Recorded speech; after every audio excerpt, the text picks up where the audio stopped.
Gente, nós vamos trabalhar com vocês hoje, são as dimensões teológica e pastoral do canto na igreja. Nós vamos falar um pouquinho do aspecto pastoral e muito mais do aspecto teológico, do aspecto bíblico, né? Do canto, da prática do canto na igreja. Nós vamos começar trabalhando com a leitura de Colossenses 3,16. Convido todos que abram suas Bíblias em Colossenses capítulo 3, versículo 16. Colossenses 3,16. E vocês farão essa leitura para a gente em uníssono. Eu sei que nós corremos o risco aí de versões diferentes. Eu vou fazer o seguinte: quem tiver com a Bíblia aí na versão revista e atualizada, vocês se juntarão agora para fazer a leitura desse versículo. Os demais acompanhem para evitar a confusão na leitura. Ok? Colossenses capítulo 3, versículo 16. E a leitura feita pelos irmãos que têm Bíblias aí na versão revista e atualizada. Vamos lá? Todos juntos. Especificamente em vós a palavra de Cristo, instruí-vos a aconselhar-vos mutuamente em toda a sabedoria, louvando a Deus com salmos, hinos e cânticos espirituais, com gratidão em vosso coração. Muito bem, curva sua fronte, feche seus olhos, vamos orar, vamos falar com o nosso Deus mais uma vez. Pai, nós estamos diante da Tua palavra que, tendo sido lida, já fala, já edifica os nossos corações. Ó Deus, neste momento nós queremos dispor os nossos corações diante do Senhor, vazios, ó Pai, para que possam ser preenchidos unicamente pelo Senhor.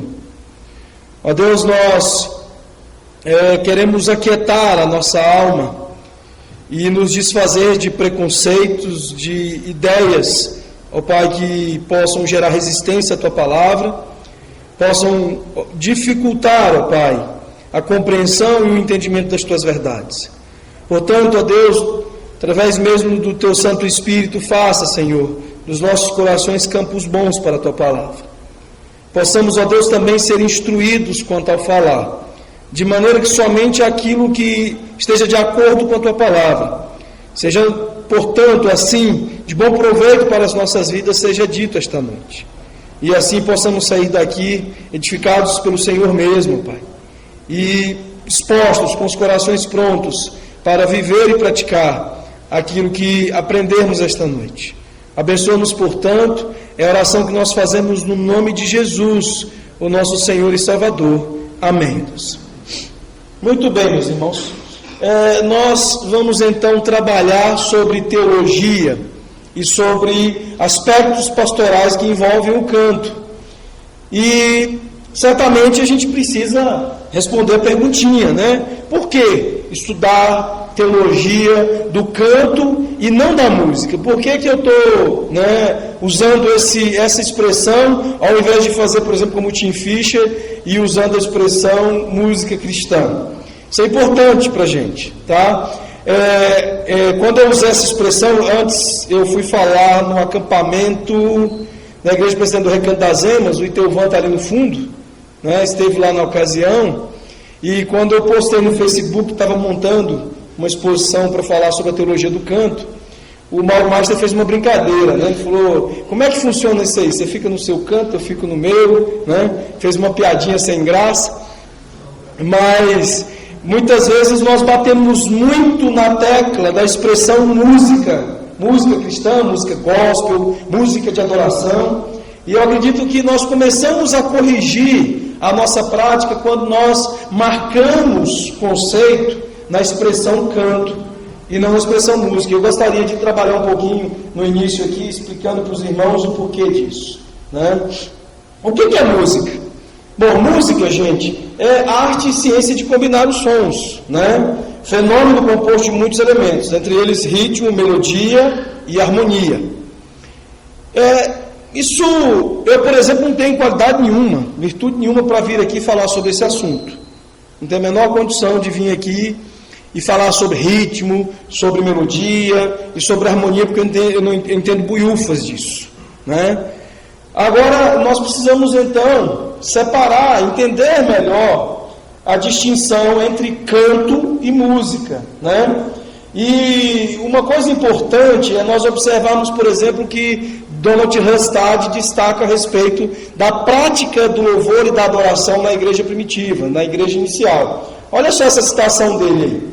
Ele diz que a adoração cristã era estritamente vocal, visto que a música instrumental era primordialmente associada com os sacrifícios no templo hebraico, provavelmente não era usada nas sinagogas e foi abandonada até pelos judeus quando o templo foi destruído no ano 70.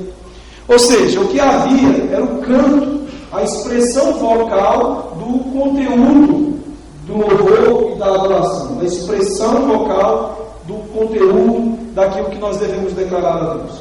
Aquilo que é essencialmente visto, a prima facie como música, que é a parte instrumental, era muito presente no Antigo Testamento e passou a ser ausente no Novo Testamento, segundo os melhores estudiosos.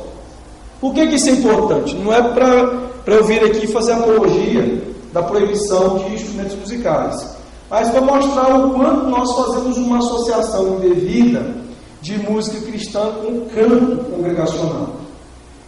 Muitas vezes nós, por conta disso, passamos a pensar até que seja possível a ideia de vir ao culto adorar a Deus com música, com um solo de guitarra, né? Sendo claro que na expressão das Escrituras, aquilo que Deus quer receber como louvor são as vozes do povo de Deus.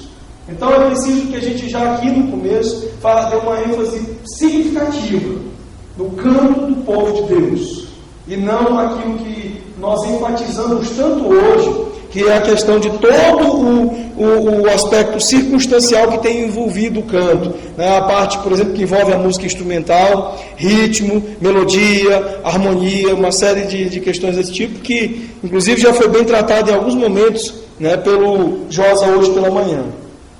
Para nós fazermos com que a distinção fique ainda mais clara no sentido do estudo, da maneira como nós queremos estabelecer, é preciso que a gente entenda a distinção entre elemento e circunstância do culto, né? E para isso eu vou recorrer aqui ao reverendo Augusto Nicodemos, quando ele define, ele conceitua esses dois conceitos, e ele diz o seguinte sobre elementos do culto: são aquelas atividades determinadas pelas Escrituras, nas quais o povo de Deus se engaja durante o culto, com o propósito de adorar a Deus, render-lhe graças e louvor, edificar-se internamente e anunciar o Evangelho ao mundo. Segundo a Confissão de Fé de Westminster, esses elementos que estão descritos, prescritos na revelação progressiva, são as orações, a leitura e a exposição das Escrituras, o cântico de salmos, as intercessões, juramentos e votos sagrados, enfim, esses são elementos. E quando nós, conforme nós já falamos aqui, vamos buscar alguma coisa relacionada à música como elemento do culto, o que nós achamos não é música, mas o canto dos salmos, o canto do povo de Deus. E aí então, na continuação aqui, o Augusto ele define circunstâncias do culto, e nas circunstâncias do culto nós vamos encontrar a música. O canto fica lá nos elementos. Olha só o que ele diz: estão relacionados com o ambiente de culto e envolvem decisões quanto à amplificação do som, uso de mídia, arrumação do salão, mobiliário adequado e sua disposição no local, a iluminação e decoração do ambiente, entre outros. Outras relacionadas com o culto propriamente dito, tais como o horário do culto, a sua ordem, ou sequência, ou liturgia, o acompanhamento do louvor com instrumentos musicais, o cântico através de coros e grupos de louvor. Ou seja, se nós vamos usar instrumentos ou não, ou o aspecto da música instrumental, aquilo que mais detidamente é tido por música, ficam no campo das circunstâncias e não dos elementos do culto. E é importante isso, e mais à frente nós vamos voltar a frisar o porquê que isso é importante. Bom, feitos esses conceitos, essas distinções iniciais, vamos problematizar um pouquinho, vamos retomar alguns dos problemas que o professor Isaías Lobão e o Josa já nos trouxeram e reforçar alguns outros, o que nós percebemos quando nós falamos de teologia do canto é que existe uma crise, né? Existe uma crise que não é só exclusivamente relacionada ao problema da música, ao problema do canto, ao problema da adoração. É algo que é muito mais abrangente, diz respeito, por exemplo, ao nosso púlpito, diz respeito ao nosso ensino na igreja, diz respeito à liderança, à formação, diz respeito à educação teológica, diz respeito a muitas coisas na vida da igreja. Não seria arriscar demais dizer que hoje nós vivemos a fé em tempo de crise. Assim como já, pelo testemunho da igreja do passado, já vimos a igreja experimentar em tantos outros momentos. Uma das palavras que nós mais temos frisado aqui é fé reformada. E a gente sabe que a fé reformada, ela ressurge, ela nasce no contexto do século XVII, dentro de contextos de crise, né? Então, falando um pouquinho sobre essa situação, a primeira coisa a dizer é que não é demais também dizer que hoje a igreja esteja de ponta cabeça, né? De cabeça para baixo. E não é só a música da igreja que tem experimentado problemas, como nós falamos agora. Em diversos aspectos você vai encontrar problemas significativos. Com base em algumas pesquisas, o Instituto George Barna, por exemplo, traz pesquisas indicando alguns problemas que envolvem a igreja, e um deles nos dá conta de que hoje evangélico se separa mais do que não evangélico, né? Especialmente porque o católico, mesmo não praticante, ele ainda tem um pouquinho mais clara a cosmovisão no que diz respeito ao casamento, associada à insolubilidade do casamento, né? Enquanto nós percebemos evangélicos achando que não, né? Tem pastor no quarto casamento, né? Se brincar daqui uns dias deve ter no sexto, no sétimo, né? Muitos oficiais da igreja nessa situação, enfim, são muitos os problemas que envolvem liderança, envolvem púlpito, envolvem ensino e, consequentemente, como o problema é conjuntural, acaba chegando também no canto, na prática da música na igreja, né? Então, não se trata apenas de nós discutirmos por que a teologia do canto é tão importante, mas até mesmo de perguntar por que é tão importante discutir teologia em nossos dias. E quais seriam os problemas mais comuns, né? A primeira coisa que nós podemos apontar é porque hoje nós vivemos uma época em que as pessoas não entendem mais que elas são aquilo que elas creem. Ninguém mais tem entendido dessa forma. As pessoas operam diversas dicotomias em suas vidas e tem sido muito fácil para elas, por exemplo, ser alguma coisa no domingo e na segunda-feira troca-se a roupa, né? Inverte-se o botão para o modo secular e aí você vive uma vida totalmente diferente de segunda a sábado. No domingo você inverte novamente o botão, retorna o botão para sagrado e aí vem para o domingo para poder fazer, né, a sua expressão religiosa, para viver as suas catarses religiosas e outras tantas coisas.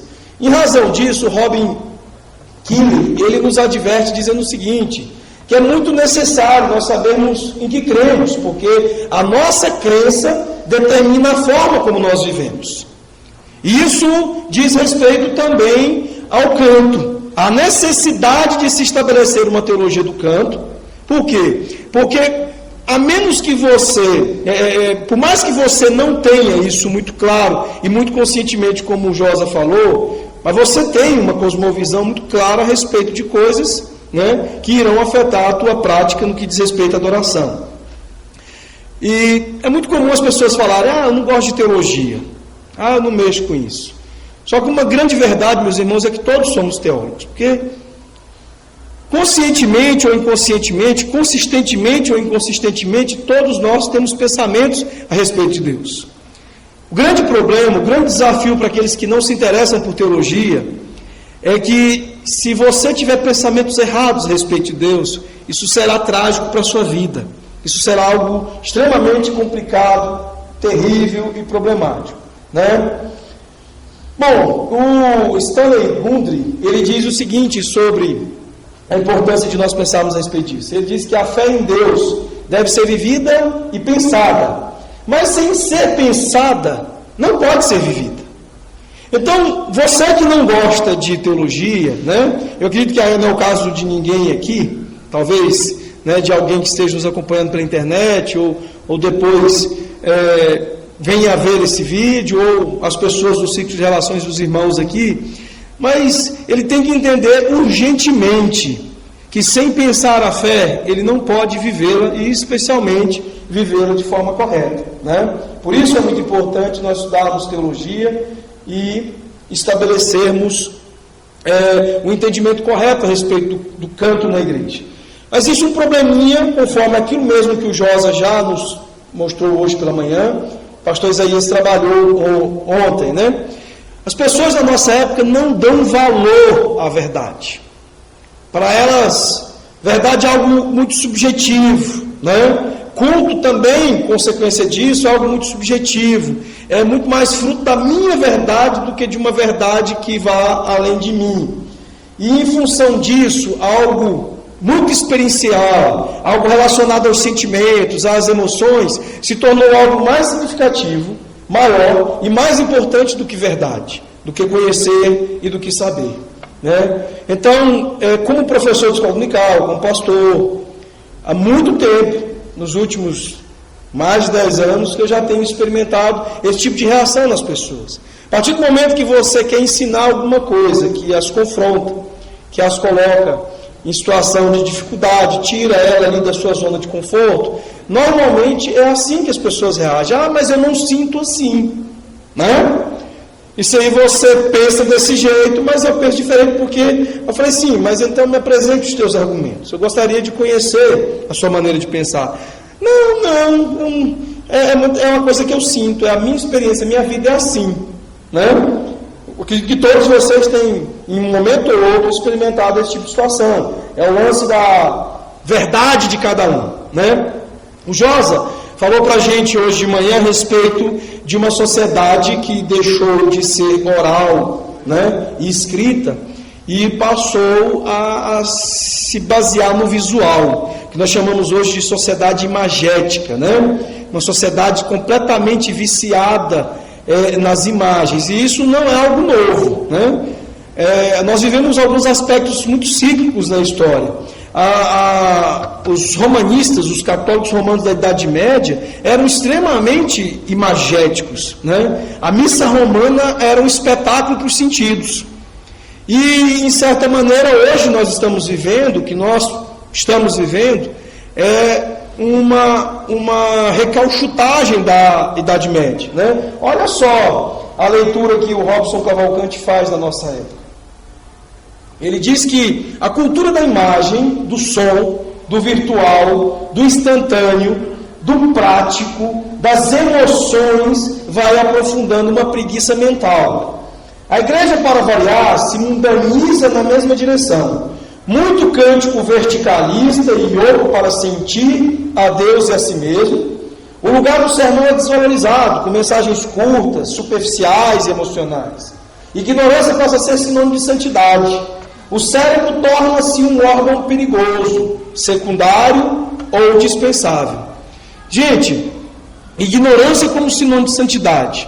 Verdade é incontestável. Como nós temos percebido pessoas se escondendo, né, se omitindo de discutir a verdade de Deus, de discutir a aplicação da verdade em diversos aspectos da vida da igreja, né, se escondendo numa falsa piedade. É o bonzinho, né? Hoje, por exemplo, nós temos muitos pastores que não são dados à teologia, que querem construir o seu ministério a partir do aspecto, por exemplo, de ser um grande visitador. O sujeito não gosta de teologia, não estuda, né?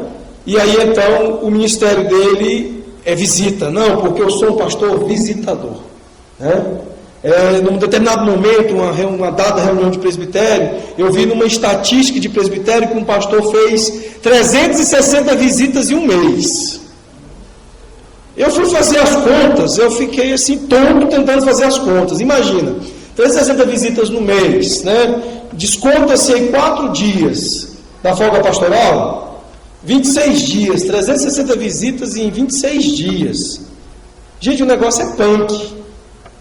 Você olhando para um contexto urbano, você fica, caramba, o cara realmente, né, é visitador. E aí nós procuramos nas Escrituras, por exemplo, alguma expressão que diga, né, por exemplo, a respeito do pastorado remunerado, onde esteja registrado que aquele que se afadiga na visitação é merecedor de dobrados honorários. E eu procurei, não achei. O que eu encontrei foi aquele que se afadiga na palavra é merecedor de dobrados honorários, né? Então, na palavra, que é a palavra da verdade, que vai trazer um mecanismo confrontador, que são todo o conselho de Deus, os absolutos de Deus, que vai confrontar do púlpito, que vai confrontar da sala de aula e que vai confrontar do aconselhamento bíblico, né? Tem sido fartamente negligenciado por algumas filosofias de ministério. Isso se reflete também e muito na visão de piedade que as pessoas têm. A ponto, por exemplo, de que grandes homens da nossa denominação, que são estudiosos, que são dedicados e se afadigam na palavra e se dedicam às Escrituras, são chamados de teólogos de gabinete. Por quê? Porque as pessoas criaram um conceito de que teologia não é algo bom. Assimilaram um conceito, uma preguiça mental da nossa época, de que não vale a pena ficar investindo tempo em estudar teologia, em se aprofundando, em conhecer em detalhes e em riqueza de detalhes as Escrituras. Não, quem mexe com isso é teólogo de gabinete, porque pastor mesmo, aquele que encarna o Evangelho, é aquele que faz 360 visitas no ano, por mais que isso contrarie, né, todo e qualquer pensamento a respeito de lógica, né, de cálculo de tempo que você possa fazer para justificar o absurdo, né, de uma estatística dessa. Então, é uma fé em tempos de crise. E o Sinclair Ferguson também, falando-nos a respeito disso, ele fala o seguinte: a atitude predominante do evangelicalismo contemporâneo consiste em focalizar a centralidade daquilo que acontece no espetáculo da adoração. A estética, quer seja musical, quer seja artística, recebe prioridade acima da santidade. Mais e mais é visto, menos e menos é ouvido. Acontece uma festa dos sentidos, mas existe uma fome de ouvir. Agora tem de haver cores, movimento, efeitos audiovisuais, etc. Pois, de modo contrário, Deus não pode ser conhecido, amado, adorado e crido, né?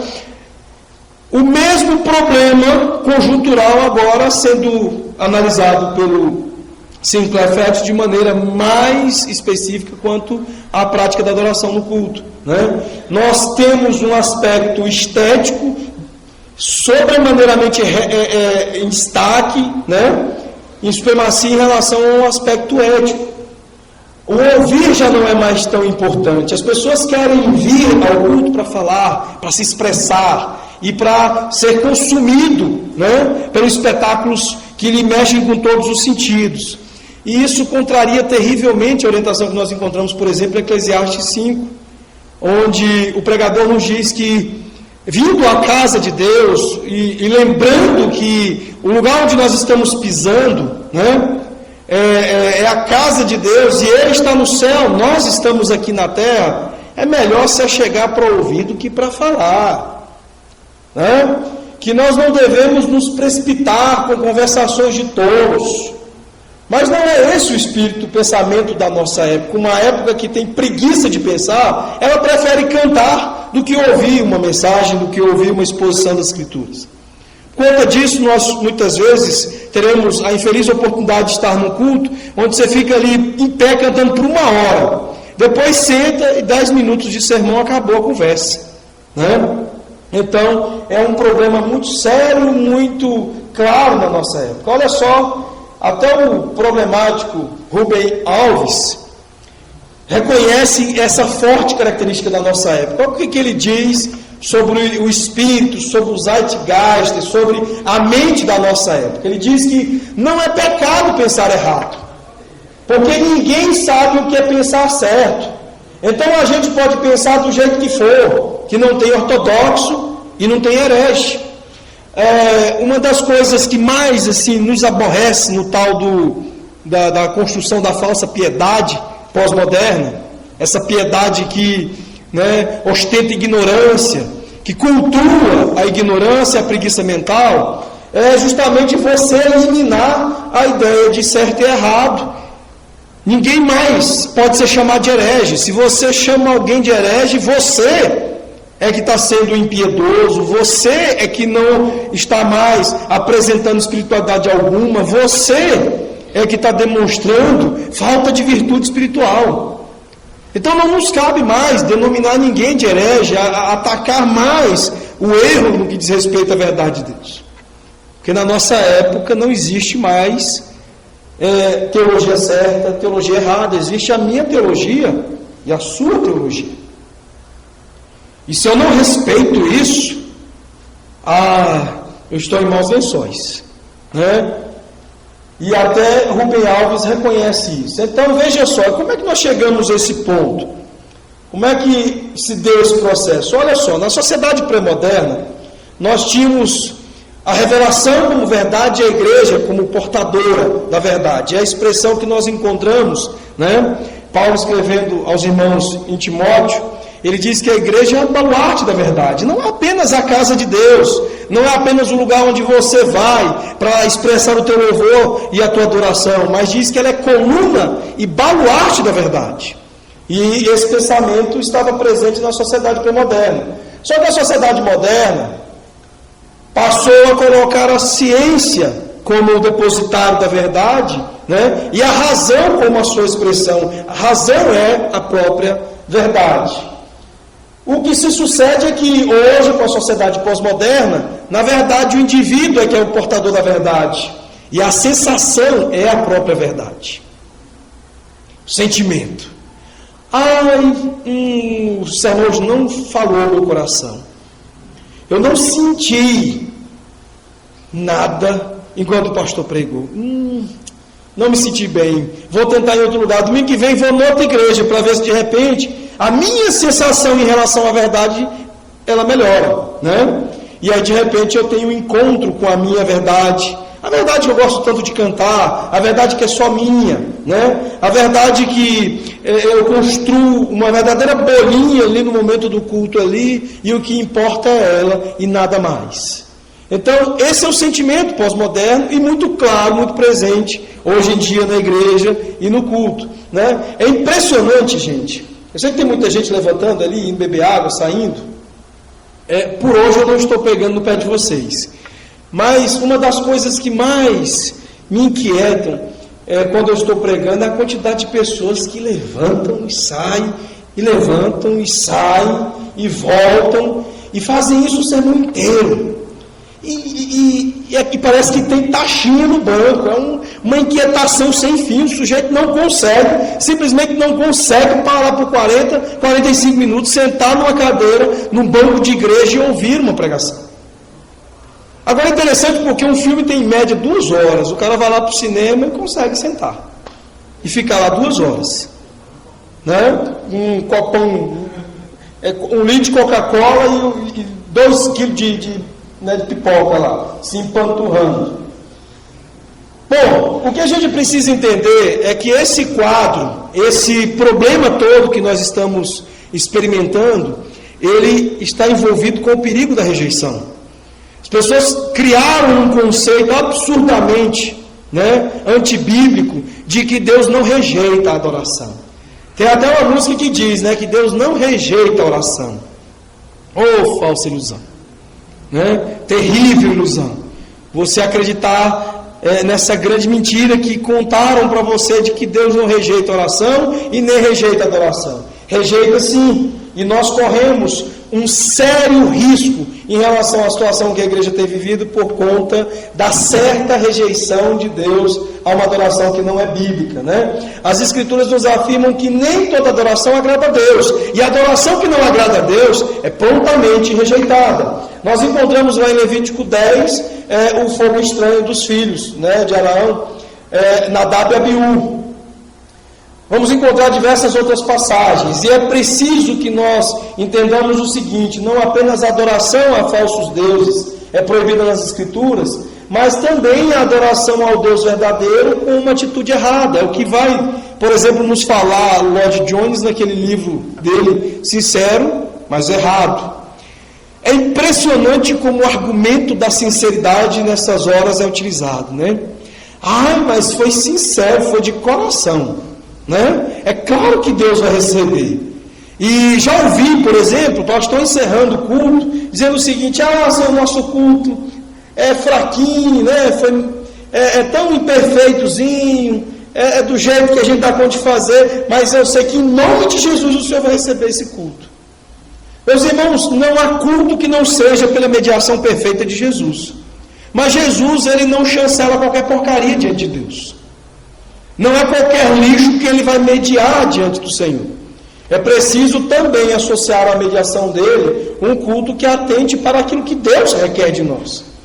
Como é que se Deus te pede pepino, né? Você apresenta quiabo para ele, você acha que o nome de Jesus, como amuleto, vai funcionar para resolver o problema do objeto diverso que foi requisitado, que foi exigido de você, né? Precisamos ter consciência de que é necessário uma teologia do canto e uma teologia bíblica do canto, porque nós incorremos no sério risco de uma adoração rejeitada por Deus.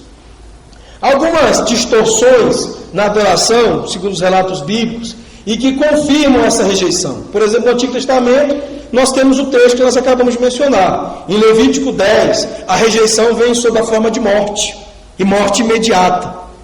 Trouxeram fogo estranho, trouxeram aquilo que Deus não havia determinado diante do altar do Senhor, e isso lhe custou a vida, né, para Nadab e Abiú.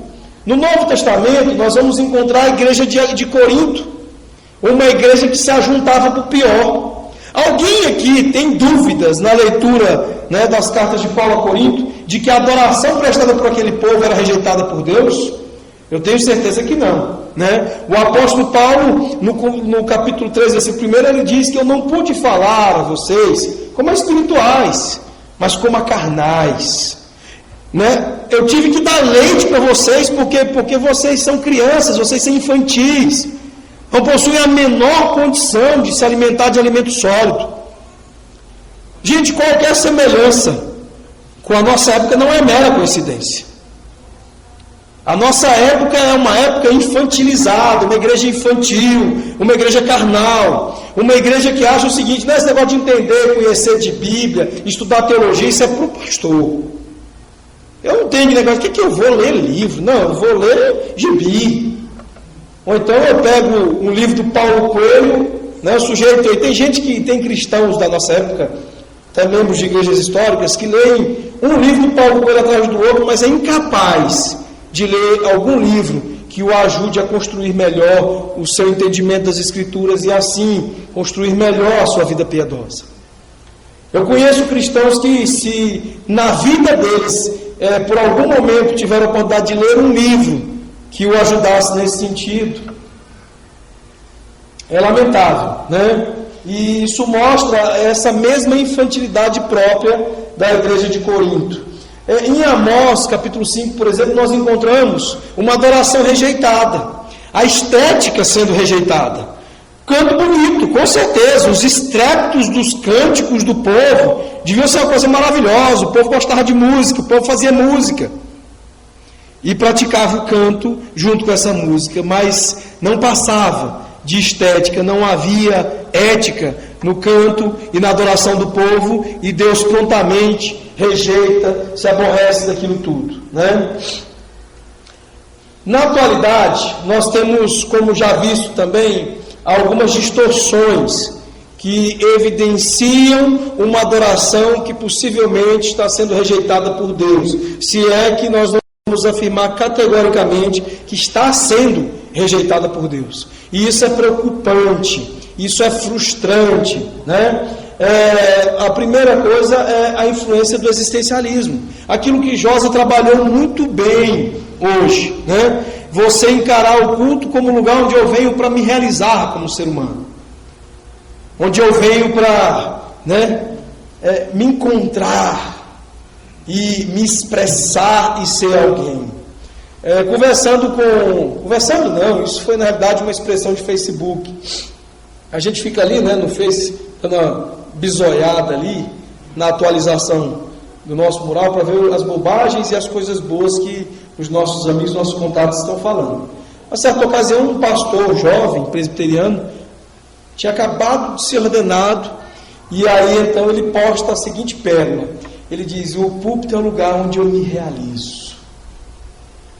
Meus irmãos, púlpito é o lugar de você se realizar, né? Igreja é culto, lugar de você vir e se realizar. Isso é influência do existencialismo. É você vir, conforme o Josa nos colocou pela manhã, e tentar, nas expressões desse culto deturpado, achar e encontrar sentido para a tua vida. E não é esse o propósito do culto. Não é para isso que o povo se ajunta, né? Outra ênfase é a ênfase humanística. O homem está no centro do culto e não mais Deus está no centro do culto. Então, portanto, é uma preocupação muito grande medir-se as palavras para não ferir suscetibilidades, não ferir o ego de ninguém, para não incomodar as pessoas, porque afinal de contas, né, o freguês sempre tem razão. Então, como as igrejas se tornaram de alguma maneira, em alguma medida, igrejas de consumo, então há uma grande preocupação humanista em que as pessoas não estejam desagradadas, não estejam aborrecidas, né? Então essa ênfase humanística é terrível. Também a presença deísta. Nós colocamos Deus lá como mero espectador do culto e não como o autor do drama do culto, né? A figura central no culto. Meus irmãos, nós devemos resgatar a compreensão de que é Deus o próprio protagonista do culto. Se nós somos capazes de cultuar corretamente, é por conta da ação do próprio Deus. Nós não estamos aqui pelo que nós podemos fazer para Deus, mas por conta daquilo que Ele fez em nós. Mas a nossa época não tem entendido isso, né? E por conta disso, há uma forte presença deísta. E o erro se completa, dentre outras tantos desvios que nós poderíamos apontar aqui, também na prática pragmática. Ou seja, aquilo que dá certo é mais importante do que aquilo que é certo, conforme já destacado pelo Isaías ontem. Então, nós perdemos a dimensão também ética e passamos a fazer aquilo que, mesmo muitas vezes esteja claro para a gente que é errado, só porque dá certo e porque de repente mexer nisso vai nos trazer problemas. É impressionante a nossa muita incapacidade em tomar conhecimento de uma coisa e ir lá, e sabendo e estando convencidos disso biblicamente, ir lá e corrigir o problema. Não, se isso não está certo, então amanhã tem que mudar isso. Pragmatismo não nos deixa, não nos permite fazer isso. Há algum tempo atrás eu ouvi como expressão para justificar você deixar de mexer nas estruturas de funcionamento eclesial, pelo bom senso. Não, meu irmão, eu sei que as escrituras dizem isso, mas nós precisamos usar o bom senso. Como é que alguém pode pressupor que exista bom senso fora da ordem bíblica, fora da verdade bíblica, fora da instrução bíblica? Isso é pragmatismo, há bom senso. Bom senso por quê? Não, porque isso vai trazer consequências. Isso pode vir a cortar na carne. Ou seja, eventualmente, a massa de inconversos, a massa de não regenerados que nós temos na igreja, pode debandar. E daí? Alguém se esquece do que disse o apóstolo João, lá na sua primeira epístola, quando ele diz que aqueles que saíram, é porque não eram dos nossos. Precisamente por isso é que saíram, porque não eram dos nossos. A igreja começa, por questões pragmáticas, né, a submeter a isso. Calvino, falando, né, sobre essa situação toda, ele diz o seguinte: a adoração divina, marcada por tantas opiniões falsas e pervertida por tantas superstições ímpias e tolas, insulta a majestade sagrada de Deus com atrocidades, profana seu nome e sua glória. Olha o que todos esses erros, na expressão de Calvino, operam diante de Deus. Nós estamos extremamente preocupados em não incomodar e não aborrecer pessoas. Segura a onda, pastor. Cuidado, vai devagar. Olha, faz isso não. Senão vai trazer muito problema. Meus irmãos, eu não consigo encontrar nas Escrituras algo que nos gere tanta preocupação do que isso aqui que Calvino nos adverte. Nós estamos tão preocupados em não machucar, em não magoar, em não incomodar, em não aborrecer, que nos esquecemos que todas essas práticas e desvios insultam a majestade sagrada de Deus com atrocidades e profanam o seu nome e sua glória. Será que isso não é suficiente para que nossas almas fiquem atemorizadas diante de tanta calamidade, diante de tanto desvio bíblico, e nós possamos assim dispor as nossas vidas em olhar para quem importa olhar e nos preocupar com quem importa nos preocupar, temer a quem devemos temer? O Deus vivo e verdadeiro, a justiça dele, a ira, o juízo dele é fogo consumidor. Nós estamos brincando com coisa séria, com coisa grave, quando na nossa época nós nos preocupamos mais com o que as pessoas vão pensar e com a forma como elas vão reagir, do que com aquilo que nós estamos operando e praticando diante do Deus vivo. É isso que Calvino nos adverte. E Amós 5, a palavra do profeta Amós para o povo, é nos mesmos termos. Olha só a expressão de Amós: aborreço, desprezo as vossas festas, com as vossas assembleias solenes não tenho nenhum prazer. Isso é Deus falando através do profeta. E ainda que me ofereçais holocaustos e vossas ofertas de manjares, não me agradarei deles, nem atentarei para as ofertas pacíficas de vossos animais cevados. Afasta de mim o estrépito dos teus cânticos, porque não ouvirei as melodias das tuas liras. Antes, corra o juízo, como as águas, e a justiça, como o ribeiro perene. Se alguém tinha dúvidas de que Calvino estava correto, eu acredito que agora, com as afirmações do próprio Deus pela boca do profeta Amós, não nos resta dúvida de que a adoração, em apresentando desvios bíblicos, ela é rejeitada. E não é apenas rejeitada, mas ela é devidamente rejeitada. Em termos divinos, corre-se o juízo. Deus estabelece o juízo. Haverá de pesar a sua mão sobre nós, haverá de expressar o seu juízo ao seu povo. Feito essa primeira parte, nós entendemos que esses erros que foram trabalhados pelo pastor Isaías Lobão, pelo Josias, ontem à noite e hoje de manhã, eles apresentam em nossas vidas consequências graves se, de alguma forma, nós estivermos envolvidos com eles.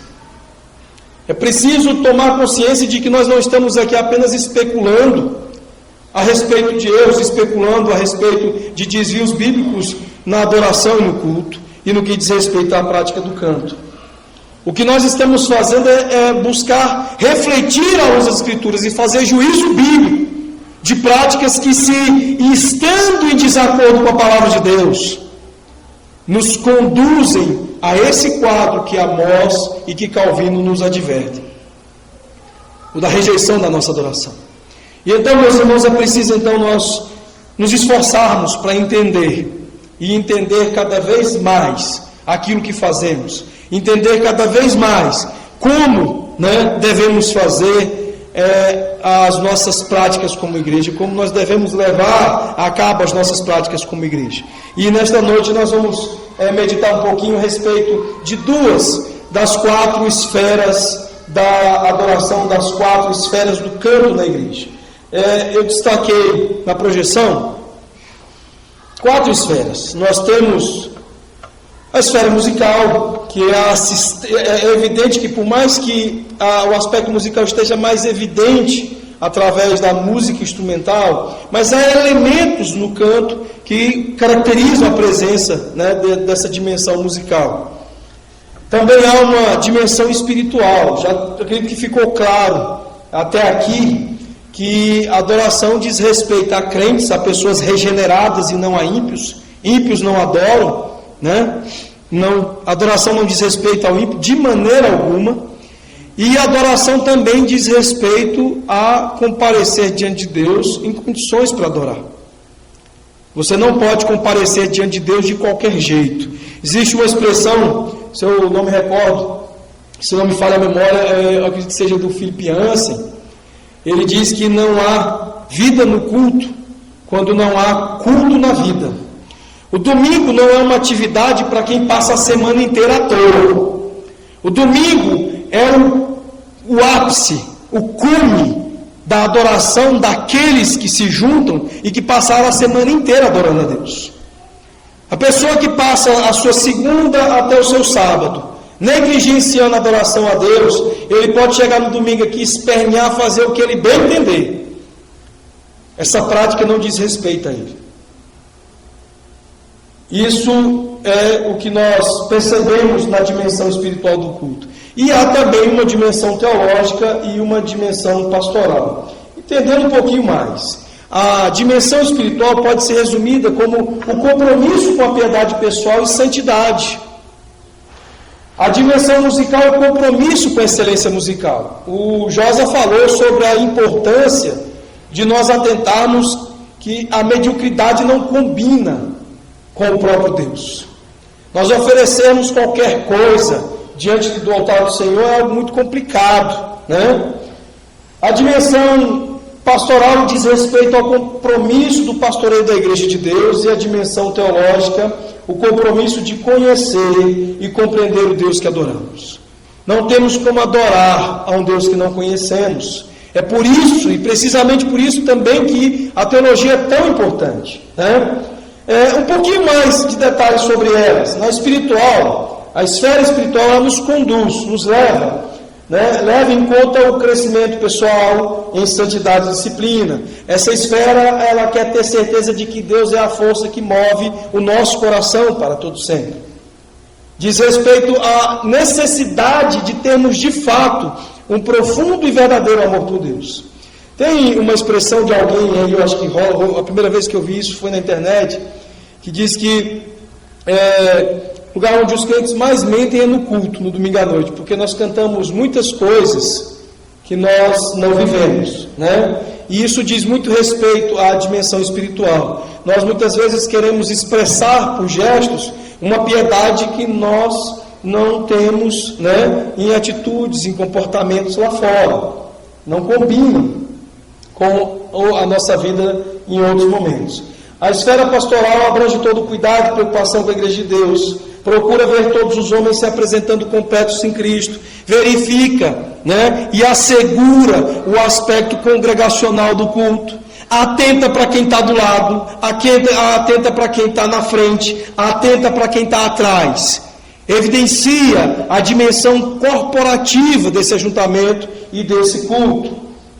A dimensão musical, além desse aspecto da excelência, pressupõe, obviamente, pela excelência, né, a procura de fazer o melhor e, obviamente, desenvolvendo habilidades, desenvolvendo esforços para a compreensão da música. Por exemplo, entender que é muito melhor quando a gente consegue ouvir o povo cantar do que simplesmente barulho, né, e som alto engolindo as vozes da congregação. Juízos dessa natureza que são extremamente importantes.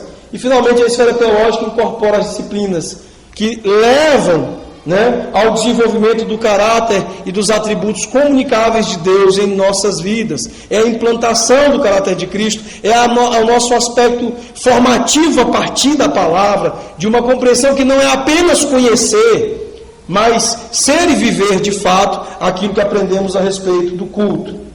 Nós vamos trabalhar com vocês mais detalhadamente o aspecto teológico do culto e depois, rapidamente, alguns aspectos importantes daquela dimensão pastoral, né? A respeito da teologia do canto, a primeira coisa que nós precisamos entender, já naquilo que nós vimos trabalhando até aqui, é que se nós queremos uma prática do canto correta na igreja, nós precisamos de boa teologia.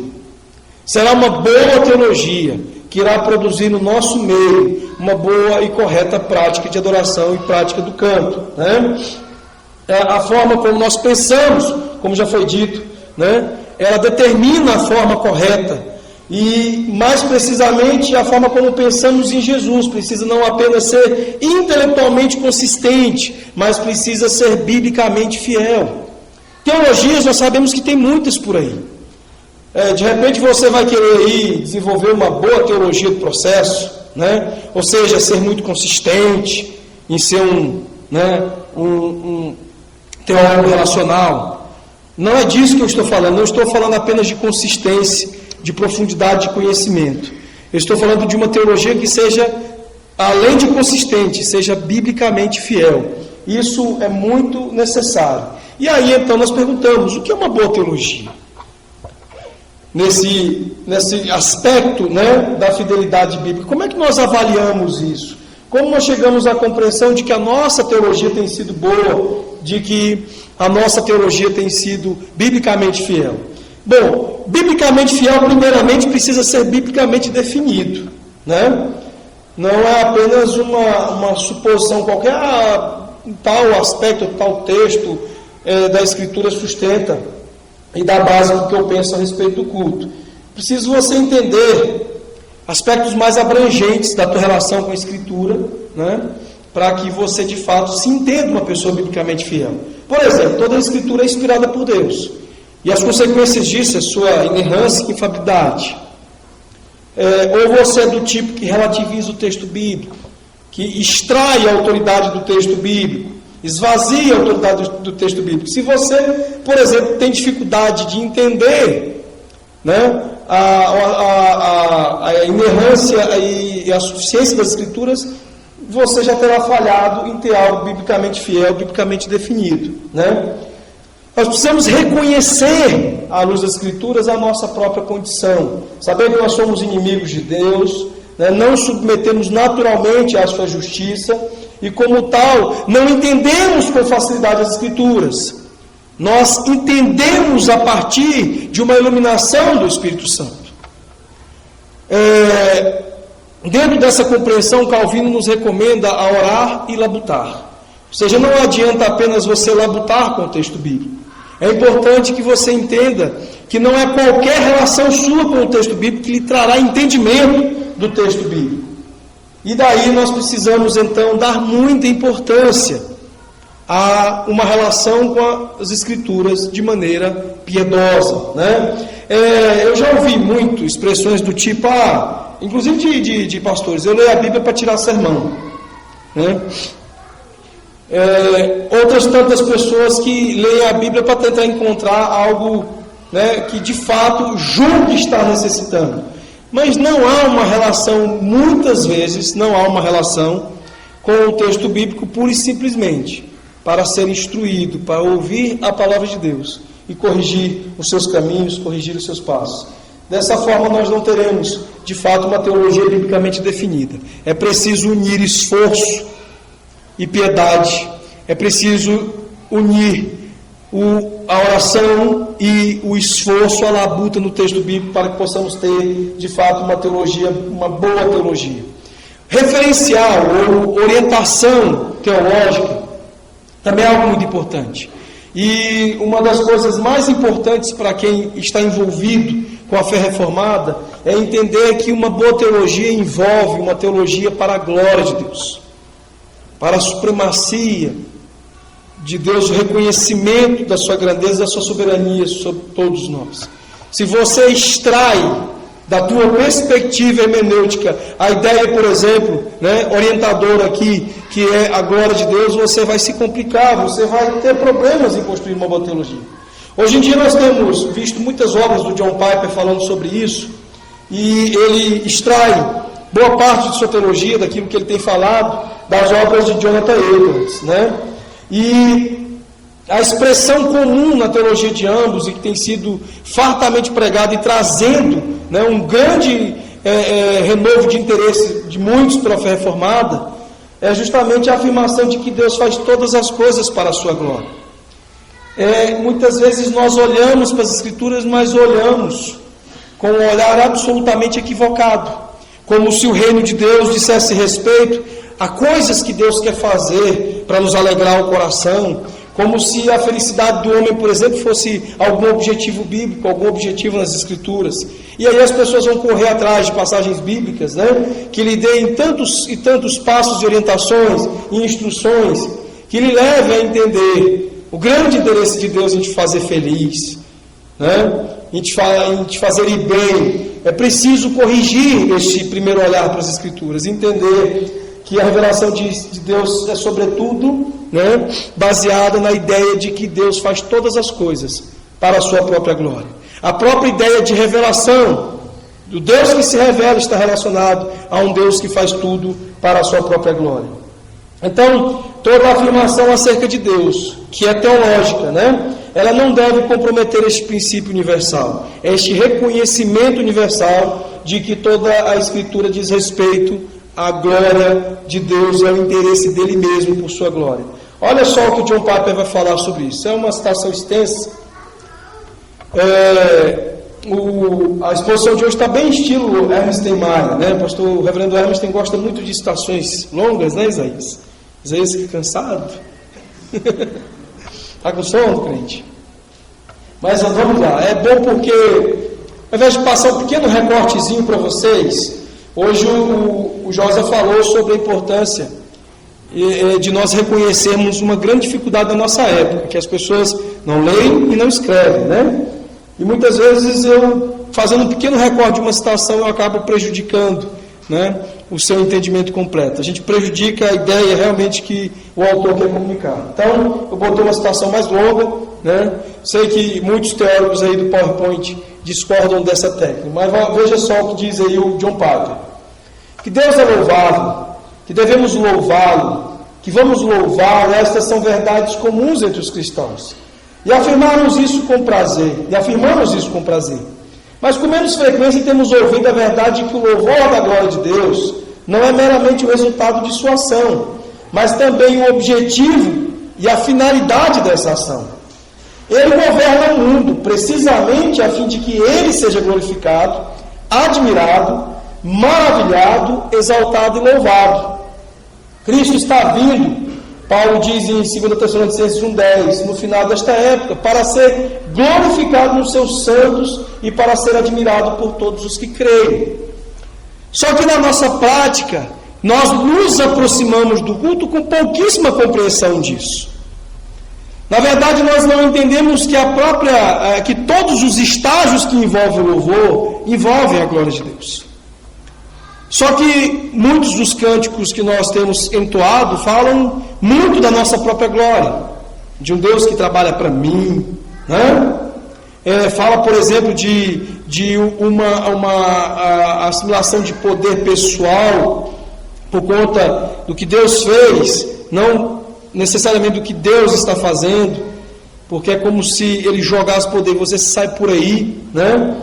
Expressando esse poder e vindo cultuar com muito dessa expressão desse poder. Continuando, vamos analisar alguns textos para vermos precisamente nas Escrituras o que Piper está falando. Olha só Isaías 48:11. Por amor do meu nome, retardarei a minha ira, e por amor do meu louvor, me refrearei para contigo, para que não te venha a cortar. Em Jeremias 13:11, porque como o simples está pegado aos lombos do homem, assim eu liguei a mim toda a casa de Israel, e toda a casa de Judá, diz o Senhor, para me serem por povo, e por nome, e por louvor, e por glória, mas não deram ouvidos. Assim como a nossa geração não tem dado ouvidos. De entender que um ajuntamento solene, por exemplo, é um ajuntamento do povo de Deus para a glória de Deus, e não um lugar onde você vem para se satisfazer, para se realizar. Continua as Escrituras e outros textos, olha só. Ezequiel 20:22. O que fiz, porém, foi por amor do meu nome, para que não fosse profanado diante dos olhos dos gentios, perante a vista dos quais os fiz sair. João 12:27-28. Agora minha alma está perturbada, o que direi eu? Pai, salva-me desta hora. Mas para isto vim a esta hora. Pai, glorifica o teu nome. Então veio uma voz do céu que dizia: já o tenho glorificado, e outra vez o glorificarei. Mateus 5,16. Assim resplandeça a vossa luz diante dos homens de tal maneira que eles vejam as vossas obras e glorifiquem a vosso Pai que estás nos céus. Não temos dúvida diante de afirmações como essa de que todo o objetivo das Escrituras, da ação de Deus, diz respeito ao gosto que Ele tem pela sua própria glória. Olha só Efésios 1, versículos 2 a 6. A vós graça e paz da parte de nosso Pai e do Senhor Jesus Cristo. Bendito Deus e Pai de nosso Senhor Jesus Cristo, o qual nos abençoou com todas as bênçãos espirituais nos lugares celestiais em Cristo, como também nos elegeu nele antes da fundação do mundo, para que fôssemos santos e irrepreensíveis diante dele em amor. E nos predestinou para filhos de adoção por Jesus Cristo, para si mesmo, segundo o beneplácito da sua vontade. Para que? Todos juntos, vamos lá.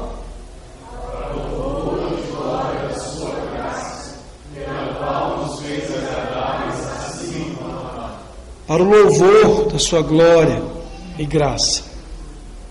No entanto, uma geração que não entende que Deus nos dá graça e glória, que todo o objetivo da graça, que é uma glória começada, é nos levar à glória, que é uma graça terminada, é nos gerar, nos produzir a perspectiva da glória de Deus, a perspectiva da eternidade.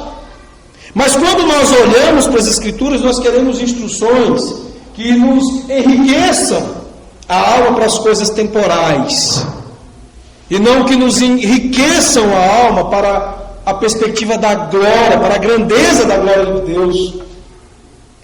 E não haverá boa teologia com esse tipo de exercício. A geração que não fala em seus cantos, em muitas das suas expressões, até mesmo pregações, da volta do Senhor Jesus, não tem falado das coisas, da consumação das coisas eternas. Isso mostra o pouco compromisso da nossa geração com a glória de Deus. E, consequentemente, o que nós assistimos é uma teologia ruim, né?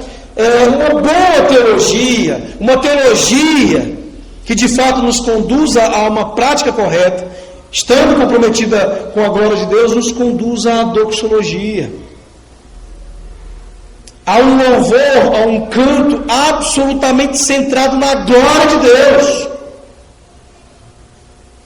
e não em alguns aspectos secundários da vida temporal.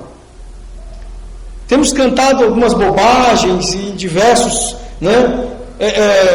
cânticos. Eu tenho incômodo até com muitas músicas do passado, também com alguns hinos, porque o que nós percebemos é que é a dificuldade muito grande de aparecer no contexto de algum deles.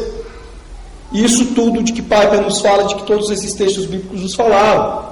De uma percepção de um verdadeiro louvor aos atributos de Deus, uma verdadeira ação de graças a tudo quanto Deus tem operado, diz respeito em primeiro lugar e quase que unicamente à sua própria glória.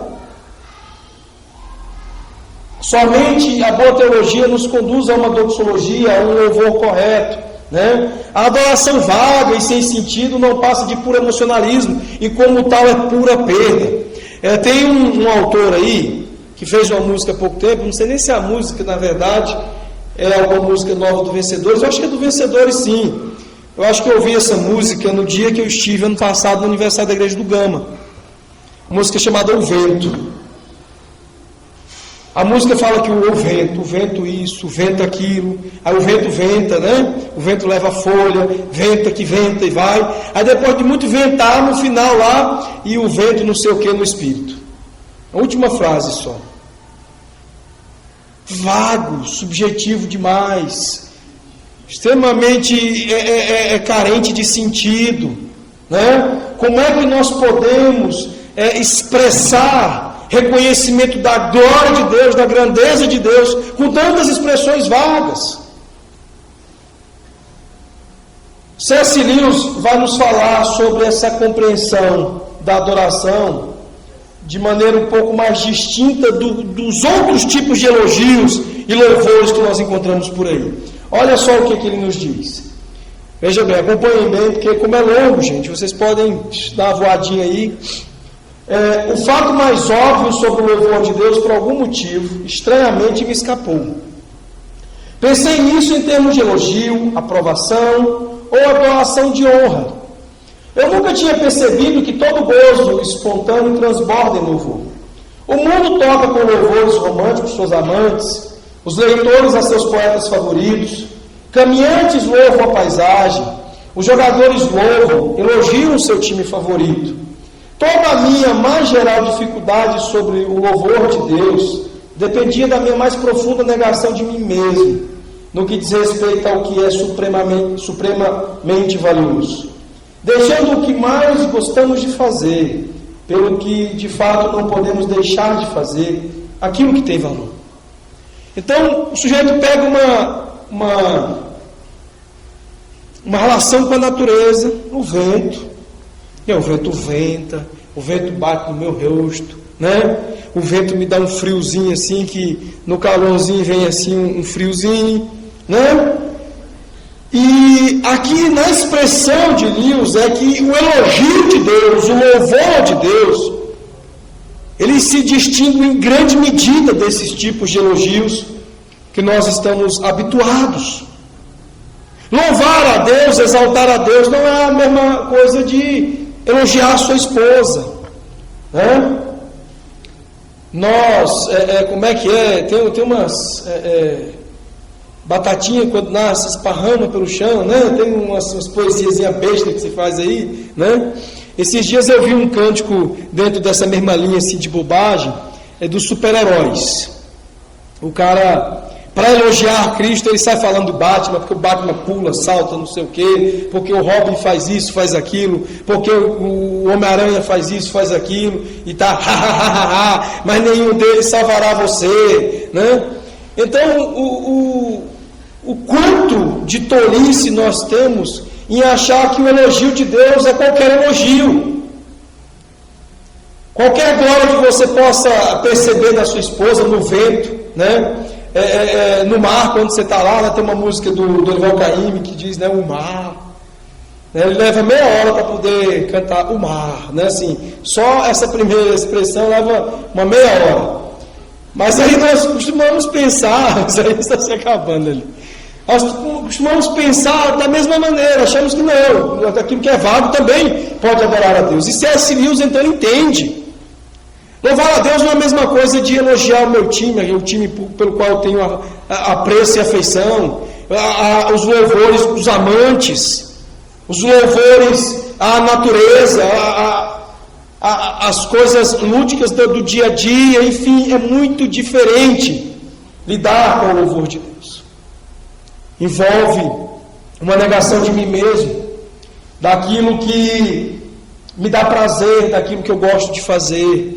Louvar a Deus diz respeito a assumir aquilo que é supremamente valioso, aquilo que possui um aspecto extremamente valioso, que é a glória de Deus. Olha só o que as Escrituras vão nos falar um pouquinho sobre esse entendimento do que é doxologia, esse entendimento do que é louvar e exaltar a Deus. O apóstolo Paulo ele tem um padrão corriqueiro na quase todas as suas cartas, de primeiro estabelecer doutrina e depois estabelecer prática, né? Ele constrói teoria, depois ele faz aplicações práticas a respeito disso. E nós separamos Romanos para a gente analisar um pouquinho sobre essa expressão da doxologia a partir de boa teologia, a partir de teologia, como resposta à teologia. Os capítulos 1 e 11 de Romanos, nós vamos encontrar Paulo estabelecendo o ensino da justificação pela fé, estabelecendo, né, doutrina bíblica. E olha só como ele vai encerrar a exposição doutrinária dele. Vejam comigo os versículos 33 a 36. Eu vou pedir que vocês leiam. Vamos lá. Ó profundidade das riquezas, tanto da sabedoria como das ciências de Deus. Quão insondáveis são os seus juízos e quão inescrutáveis os seus caminhos. Porque quem compreendeu a mente do Senhor, Ou quem foi seu conselheiro? Ou quem lhe deu primeiro a ele, para que lhe seja recompensado? Porque dele e por ele, e para ele são todas as coisas. Glória, pois, a ele eternamente. Amém. Ele primeiro estabelece informação e conhecimento a respeito de Deus. São 11 capítulos falando sobre quem é Deus, quem é o homem, como se dá e se estabelece a relação de Deus com esse homem, tanto para salvar como para reprovar. E agora ele irrompe em louvor a Deus. E qual que é o conteúdo, qual que é a expressão desse louvor? Toda a expressão do conhecimento, da riqueza, da grandeza do conhecimento de Deus. Para finalmente afirmar que a evidência final e contundente de todo esse conhecimento é o reconhecimento da glória de Deus. Não é falando bobagem sobre o vento que eu adoro a Deus. Não é falando bobagens vagas sobre o vento que eu vou levar a Deus. Mas é afirmando aquilo que eu conheço dele, a partir das Escrituras, em reconhecimento da expressão da sua glória, é que eu estarei louvando a Deus. E aqui há uma clara característica do louvor, que nós vamos perceber já já em outros textos. Louvor é resposta. É precisamente por isso que nós citamos a afirmação do Jansen, que ele diz que não há vida no culto quando não houver culto na vida. Por quê? Porque aquilo que nós praticamos no domingo é a resposta a toda a piedade pessoal que praticamos de segunda a sábado. E se você não tem hábitos devocionais de segunda a sábado, se a tua Bíblia encontra um lugar na estante na segunda-feira e só sai de lá no domingo de manhã, o que você haverá de expressar no culto ao Senhor? Em resposta, coisas vagas e sem sentido. Olha só, vamos analisar outros textos. Em Efésios 1, que nós lemos agora há pouco, nós percebemos claramente o seguinte: ao descrever o papel de cada membro da Trindade em nossa salvação, versículos 3 a 14, o apóstolo Paulo começa tudo isso com louvor, para dizer todas as coisas que ele sabia a respeito da ação trinitária em salvar o homem, trazendo-nos as bênçãos espirituais da salvação. Ele louva, antecipando uma resposta àquilo que depois ele vem, nos versículos seguintes, justificar. Bendito seja o Deus e Pai de nosso Senhor Jesus Cristo, que nos abençoou com todas as bênçãos espirituais dos lugares celestiais. Isso é elogiar, isso é exaltar, isso é louvar. Doxologicamente, essa é a expressão que Deus espera de nossa adoração, de nosso louvor. A conclusão da primeira carta de Paulo a Timóteo é uma resposta, é louvor.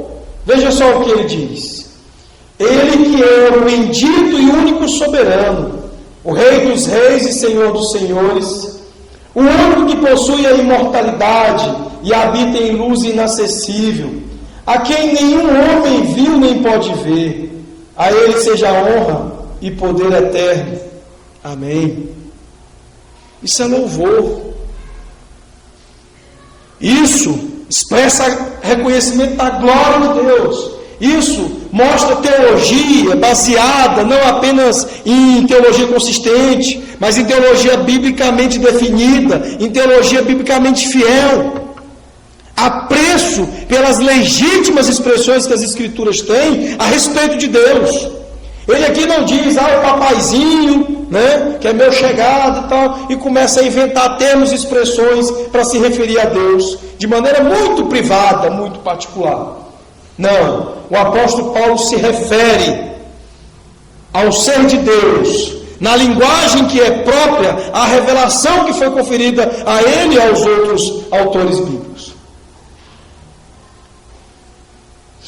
Então é preciso reconhecer essa linguagem, esse padrão nas Escrituras, que conduzem, que centram a adoração na glória do Senhor, né? É importante nós notarmos que Paulo frequentemente louva, ele está sempre fazendo isso, em resposta, por exemplo, em outros textos, ao progresso do Evangelho. Isso é mais claramente observado, por exemplo, em outras cartas, como 1 Coríntios, Romanos 1:8, Efésios 1:15 a 16, Filipenses 1:3 a 5, 1 Tessalonicenses 1:2 a 4. Nos Salmos também nós encontraremos o mesmo padrão de adoração. Vamos pegar o Salmo 33, por exemplo. Olha só, abra aí sua Bíblia no Salmo 33. Salmo 33. Nós vamos ler primeiro os versículos 4 a 6. Diz os versículos 4 a 6 o seguinte: porque a palavra do Senhor é reta e todo o seu proceder é fiel. Ele ama a justiça e o direito, a terra está cheia da bondade do Senhor. Os céus por sua palavra se fizeram, e pelo sopro de sua boca o exército deles. O motivo da adoração está muito claro, que é um conhecimento e um entendimento a respeito do ser de Deus.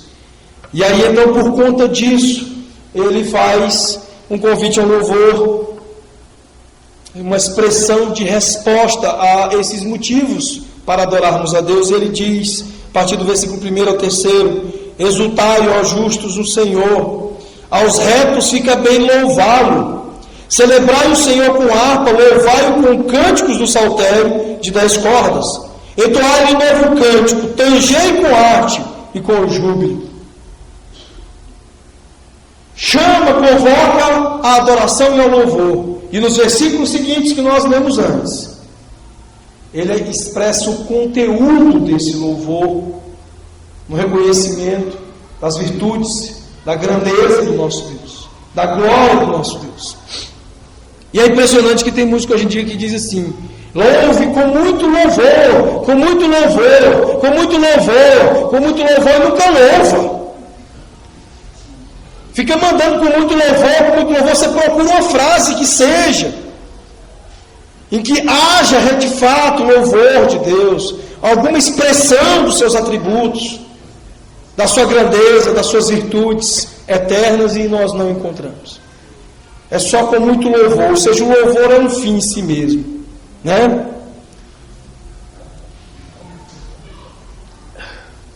Salmo 100, abram por favor o Salmo 100.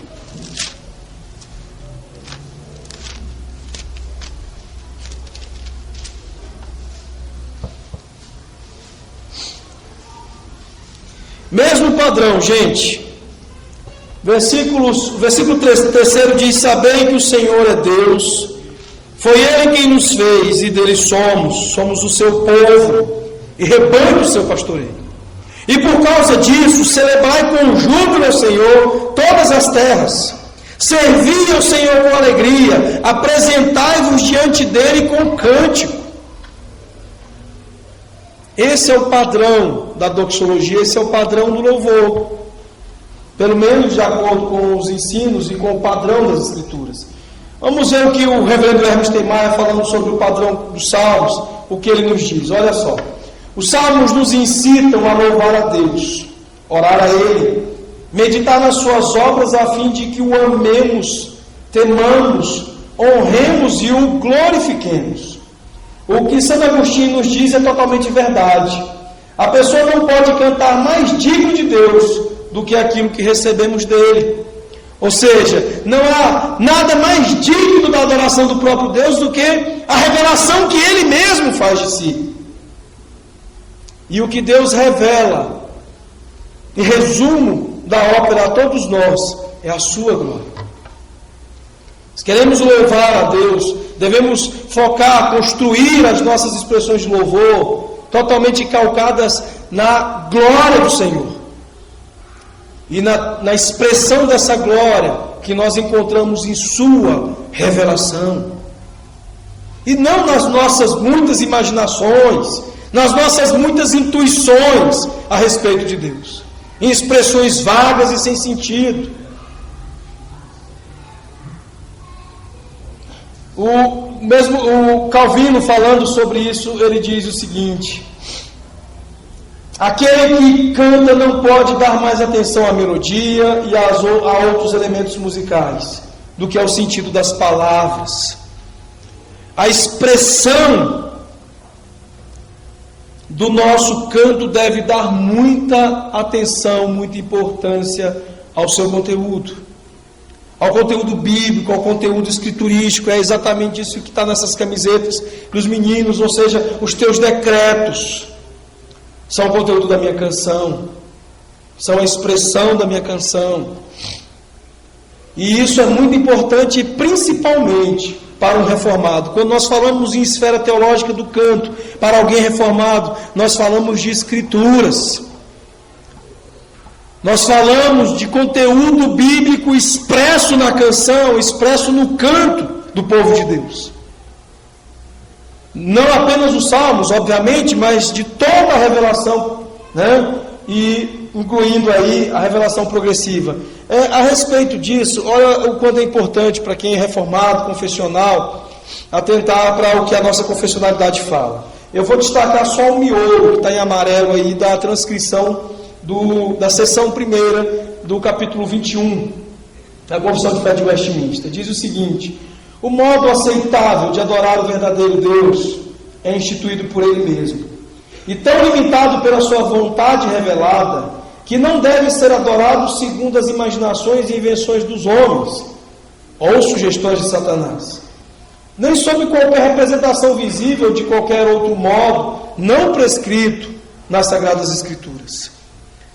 Para um reformado, o princípio regulador, a prescrição bíblica, o conteúdo bíblico é algo inafastável. Eu, como pastor presbiteriano, eu fiz votos de ordenação lançados sobre isso, né? Baseados em reconhecimento e ensino, zelo e defesa disso aqui. Para um batista também é a mesma coisa. Para um batista reformado está lá no capítulo 22 da Confissão de Fé Batista de 1689, né? A crença de que o modo aceitável de adorar a Deus verdadeiro é instituído por Ele mesmo, e tão limitado pela sua própria vontade revelada, que Ele não pode ser adorado segundo as imaginações dos homens ou as sugestões de Satanás, sob qualquer representação visível. O mesmo texto. Não se trata de um pensamento apenas de presbiterianos, esse é o pensamento dos reformados, né? Calvino, sobre isso, ele diz que, que a ideia de que todo verdadeiro conhecimento ou sabedoria está no conhecimento que o homem deve ter de Deus e de si mesmo, sendo que este último é dependente do primeiro. E como nós conhecemos o nosso Deus? Como se conhece a Deus, se não pela sua palavra, pela sua revelação, né? Essa ideia está presente em todo o pensamento de Calvino e em toda a confessionalidade reformada, né? Consequentemente, o pensamento básico quanto à adoração comunitária, bem como todos os seus pensamentos, é que esse deve levar cativo tudo a esse conhecimento de Deus. Somente adoramos a um Deus que conhecemos, e somente haverá adoração quando esta evidenciar o nosso conhecimento de Deus. Pular isso aqui, deixa eu só passar rapidinho para uma citação de Calvino, no comentário ao capítulo 12, versículo 1 de Romanos. Ele diz o seguinte: e se Deus só é corretamente adorado pelo prisma de seus mandamentos, então de nada nos valerão todas as demais formas de culto que porventura engendrarmos, as quais ele com toda razão abomina, visto que põe a obediência acima de qualquer sacrifício. O ser humano deleita-se com suas próprias invenções, e como diz o apóstolo Alhures, com suas vãs exibições de sabedoria. Mas aprendemos o que o juiz celestial declara em oposição a tudo isso, quando nos fala por boca do apóstolo. Ao denominar o culto que Deus ordena de racional, ele repudia tudo quanto contraria as normas de sua palavra, como sendo mero esforço insensato insípido e inconsequente. Ah, mas eu já ouvi isso. Se Deus inspirou o povo a escrever, a Bíblia vai me inspirar para fazer um cântico para adorar na igreja. Porque o meu chamado, minha vocação é essa. Meus irmãos, se perder fazendo música de vento, sobre o vento, e música vaga, quando nós temos coisas tão preciosas, verdades reveladas, conhecimento de Deus constante das Escrituras para nós cantarmos a respeito dele, né? Esse conteúdo bíblico que expressa a glória de Deus, ele precisa ser um pouquinho mais detalhado. Um canto que expressa a boa teologia, a teologia que tem como base a glória de Deus, é um canto que expressa o Evangelho. É um canto que expressa a glória de Deus evidente aos nossos olhos, o Cristo. E é preciso nós fixarmos isso na prática da nossa adoração, do contrário, nós não teremos um alicerce firme para a nossa adoração. Um canto, então, que é verdadeiramente baseado em boa teologia é aquele que evidencia o Evangelho, evidencia Cristo. É isso que está no manifesto dos meninos lá no site, não é mesmo, Iago? Né? Queremos cantar músicas que tenham conteúdo escriturístico, devemos cantar Cristo e sua cruz, Cristo e sua vitória, Cristo e seu retorno, Cristo e a glória final e seu reino eterno. Verdades importantes que têm sido pouco cantadas, né? Este é o ponto central das Escrituras. As Escrituras dizem respeito precisamente a Ele mesmo. O Josa falou do livro, né, Cristianismo Sem Cristo, que fez com que ele rasgasse, segundo ele, 80% de seus sermões. Foi isso, né, Isaías? Por quê? Porque muita gente consegue, não sei como, pregar num salmo e sequer mencionar o Senhor Jesus Cristo durante toda a exposição. Conseguem pregar diversos textos do Antigo Testamento e não conseguem encontrar Cristo nele. Conseguem encontrar lições morais, né, muito valiosas, muito preciosas, por exemplo, na história de José, na história de Jacó, na história de muita gente, mas não conseguem estabelecer a primazia de Cristo em cada um desses textos. Estabelecer, por exemplo, que toda a expressão do voto de Jacó em Betel se realiza única e exclusivamente por conta de um mediador pactual, que é Cristo. Não haveria o pacto de Jacó com Deus não fosse a presença do Senhor Jesus Cristo como mediador pactual. Mas a pessoa não consegue encontrar Cristo no texto. E aí então nós encontramos muitas expressões de adoração, sejam em pregações, sejam em louvores, em que Cristo não se acha centrado nessas expressões. E é preciso fugir disso, né? Tem o livro do Bryan Chapell, que eu vou fazer alguns destaques para vocês aqui, Adoração Cristocêntrica. Esse livro foi publicado pela Cultura Cristã, não foi, Zé? Não, Pregação Cristocêntrica. Esse livro não está traduzido ainda. Alguns destaques do Bryan Chapell sobre a importância de que o Evangelho, de que Cristo seja o centro do nosso canto, da nossa adoração. Diz o seguinte: se as prioridades do Evangelho não determinam as escolhas da adoração, então as preferências das pessoas vão dividir a igreja. A variedade de possibilidades de estilo, combinados com a habitual mistura de personalidades, gerações, recém-chegados e veteranos, irão colocar os líderes da igreja sob constante pressão para ajustar a adoração. Se as preferências pessoais estão autorizadas a fazer escolhas, as tensões do culto serão inevitáveis. Então, além de ser um imperativo nós centralizarmos toda a expressão da adoração em Cristo, além disso nós resolvemos um problema muito sério da adoração estética dos nossos dias. Uma adoração estética nos leva a determinados momentos, eu acredito que em todos os momentos, né, conforme o Chapell destaca aqui, em todos os momentos você ter estéticas pessoais prevalecendo, né, de uns prevalecendo sobre outros. É o gosto dos mais jovens prevalecendo sobre o gosto dos mais velhos, né? Os gostos de quem gosta de pop prevalecendo sobre o gosto de quem gosta de country, né? Aquele countryzinho americano de alguns dos hinos. Enfim, então o Chappell diz aqui, olha, até para evitar esse grave problema que é, né,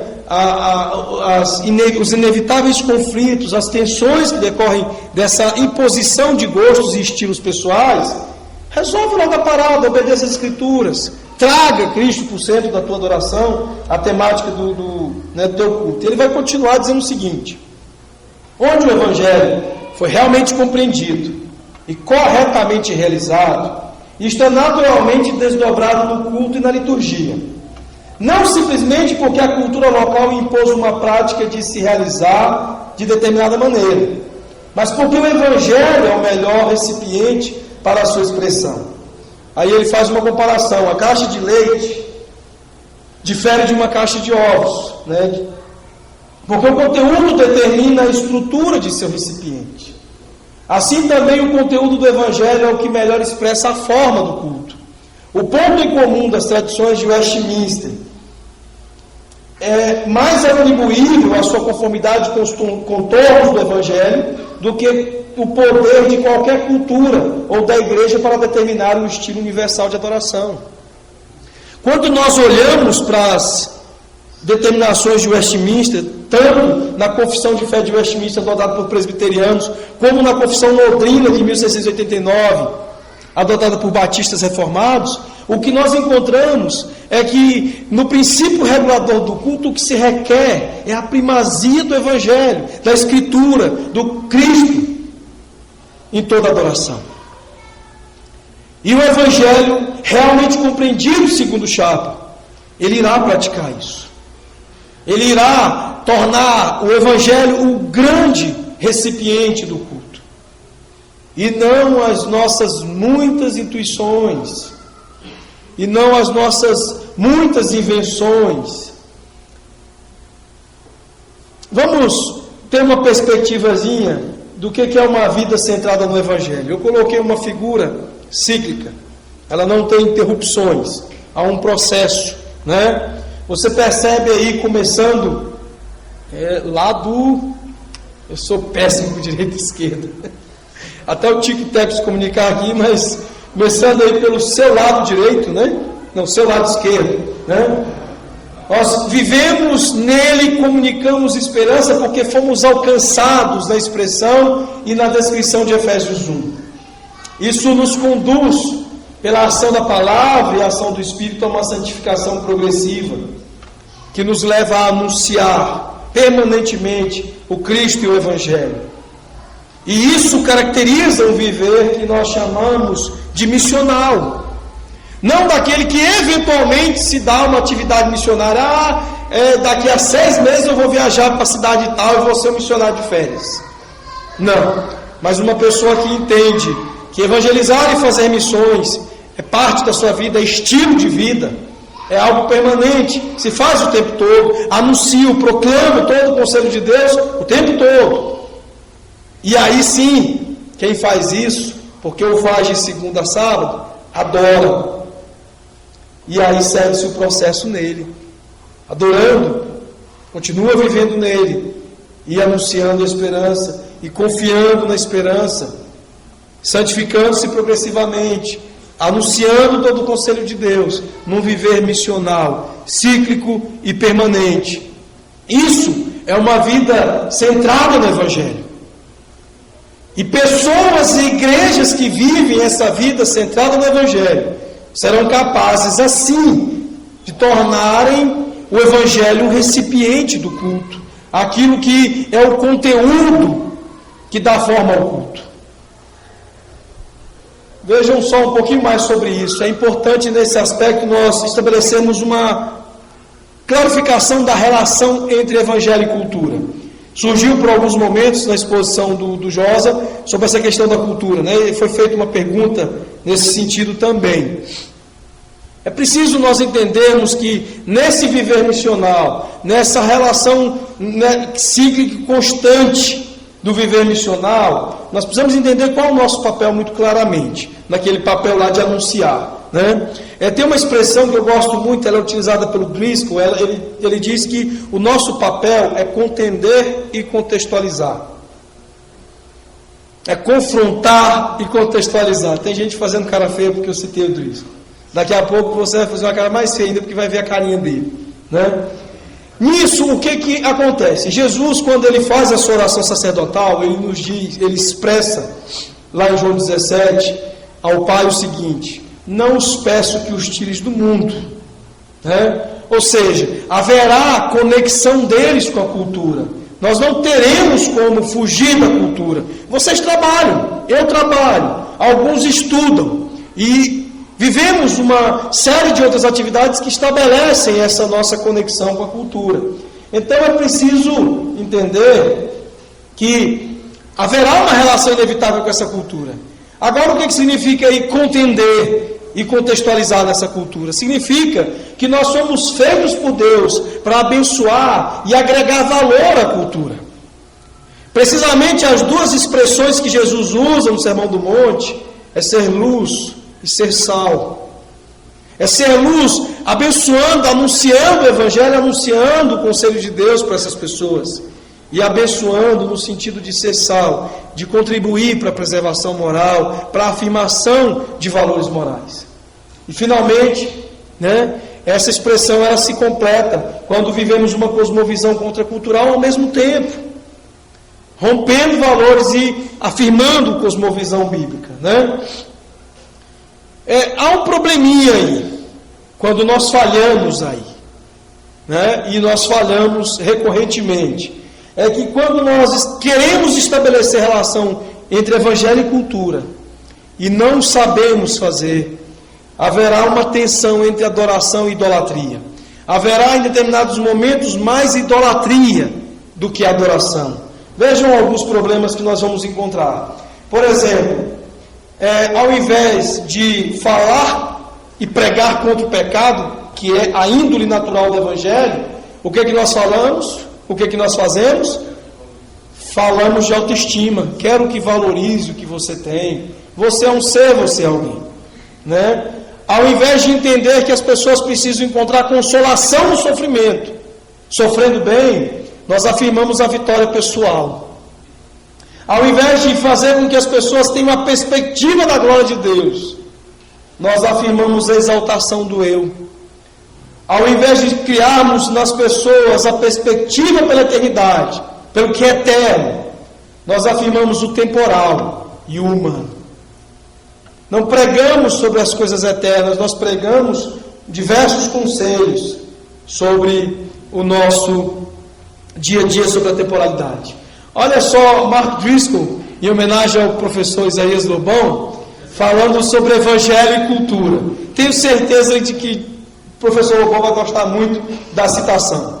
Ele diz o seguinte, o Driscoll: a mensagem do evangelho vem de Deus até a cultura, porém não emana de nenhuma maneira da cultura, ainda que deva ser comunicada efetivamente a todas as culturas. Olha só como que a gente vai tratar isso em termos de figura, né? O que é muito evidente, o que nós precisamos firmar claramente, que os reformados têm pregado, ensinado, é que nós não temos como fugir a uma relação com a cultura. Nós não temos como pregar o Evangelho fora do contexto onde nós precisamos pregá-lo, né? Está muito claro aí no gráfico o seguinte: a Trindade revelando o Evangelho, né? Um Evangelho que vai tocar a cultura pessoal, que vai tocar a cultura familiar, a cultura local e a cultura global. É isso que a pregação do Evangelho alcança indivíduos, alcança famílias, alcança grupos sociais e alcança nações. É anunciado a todos esses grupos e a todos esses contextos. E como é que nós vamos entender? O Evangelho é a ortodoxia, a cultura não mexe, não toca, não influi. Mas, por outro lado, em todos os nossos contextos culturais, é onde nós haveremos, na nossa expressão cultural, de aferir ortopraxia. Você não entende uma pessoa como tendo uma expressão correta, uma prática de vida correta, de uma boa teologia, se não nos seus contextos, ou nos seus contextos vivenciais. É muito fácil, segundo a expressão, por exemplo, que eu já ouvi do Adalto Lourenço, dizendo, é muito fácil ser crente no domingo. Difícil é ser crente na segunda-feira. Quando nós realmente verificamos a expressão legítima de uma ortopraxia pela presença do Evangelho em nossas vidas, pela ação, pela operação do Evangelho em nossas vidas. E nossa cultura local é pessoal, familiar, local e global.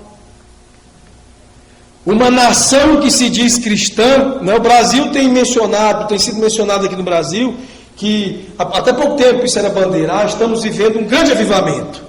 60 milhões de brasileiros são evangélicos. Qual a expressão do Evangelho nessa cultura local brasileira de 60 milhões de evangélicos? Difícil, né? Difícil falar disso. Mas vamos diminuir o peso, vamos colocar a expressão desse Evangelho na cultura local em sentido, por exemplo, de igreja, de comunidade, de uma comunidade, meu irmão. Leve para a sua família. Qual a expressão da missionalidade da tua família, em sentido de qual a presença do Evangelho e da anunciação do Evangelho na tua família? Isso é culto. E isso constrói o Evangelho como recipiente do culto e do cântico. O verdadeiro Evangelho não é apenas você botar os temas do Evangelho naquilo que você canta. Tem que fazer parte daquele ciclo. Não se trata apenas de cantar coisas que falam da cruz, mas se trata de viver a cruz e cantar a cruz. Entendem onde quero chegar? Aqui a gente já começa a perceber claramente alguns aspectos da dimensão pastoral. Nós precisamos, diante disso, evitar a tentação de trocar o Evangelho e a adoração pela exaltação de nós mesmos, né? O que tem de Evangelho nisso aí, gente? O que tem de Evangelho em show, na cultura da fama pessoal, em todas as coisas afirmadas pelo Josa na manhã de hoje? Em obras, em teologias e ensinos como, né, a da Joyce Meyer aí, como ter êxito em aceitar-se a si mesmo. Juntando isso com outras expressões como, né, o melhor da vida agora. O melhor é agora. O melhor não é no porvir. É aqui e agora. E não uma perspectiva, um olhar para as coisas eternas que serão consumadas com a volta do Senhor. É trocar tudo isso pelo Evangelho. Estamos terminando já, gente.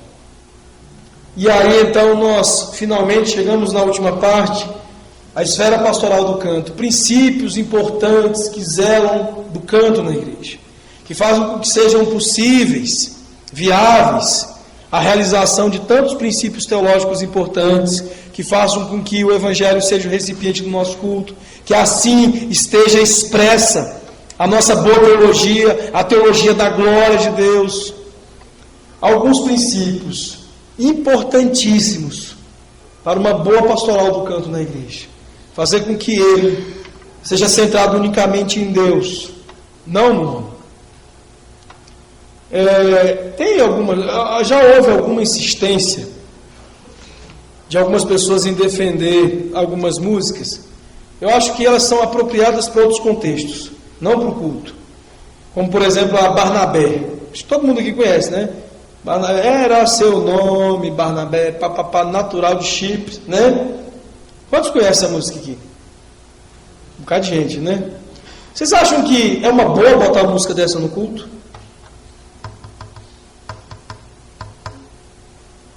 Esquisito.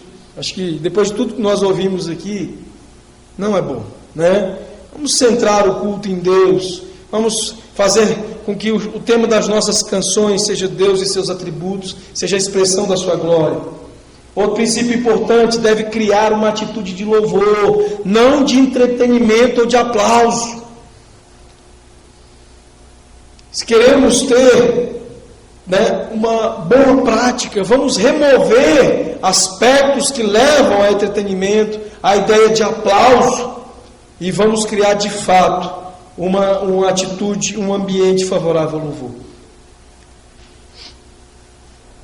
Outro princípio importante é que a música ou o canto seja digno de letra e apropriado para adoração. A dignidade da letra, uma letra que de fato seja digna e apropriada segundo as Escrituras, que seja correta, que seja bíblica.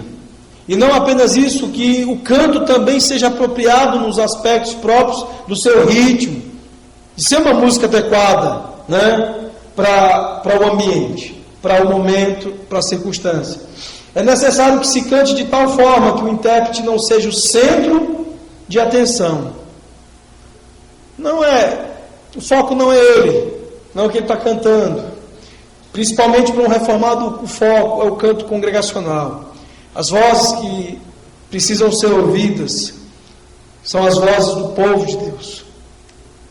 Finalmente, deve ter uma mensagem clara, retirada diretamente da palavra de Deus, sem palavras vagas, sem expressões de dúvida, mas com expressões claras e sacadas diretamente da palavra do Senhor.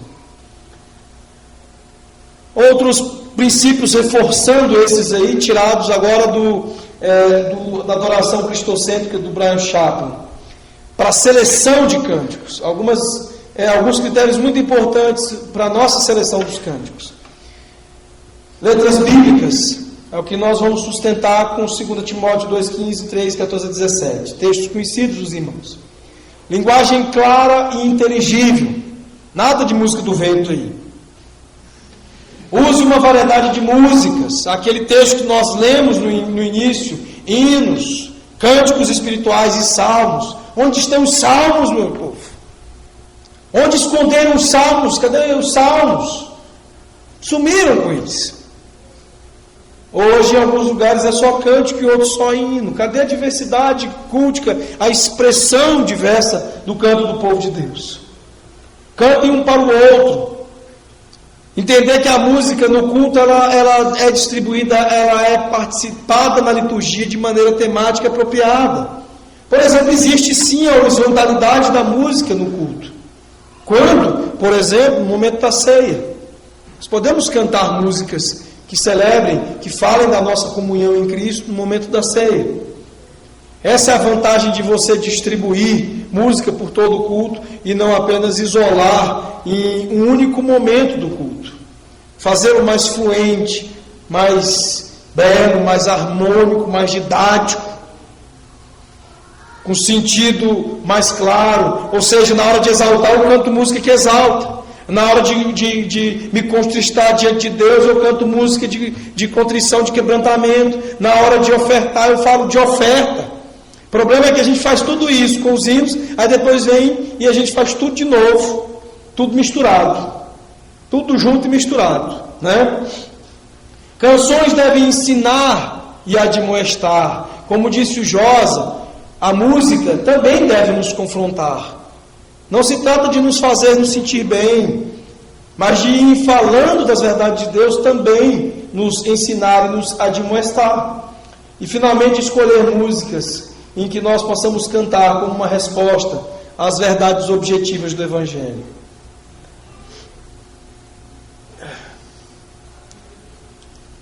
Mark Dever, falando sobre isso, ele diz: nossas igrejas também têm que recuperar a centralidade da palavra na nossa adoração.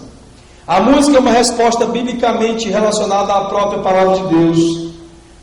Mas Deus não nos deu a música para construir sobre ela as nossas igrejas. Uma igreja construída sobre a música, de qualquer estilo, é uma igreja construída sobre areias movediças.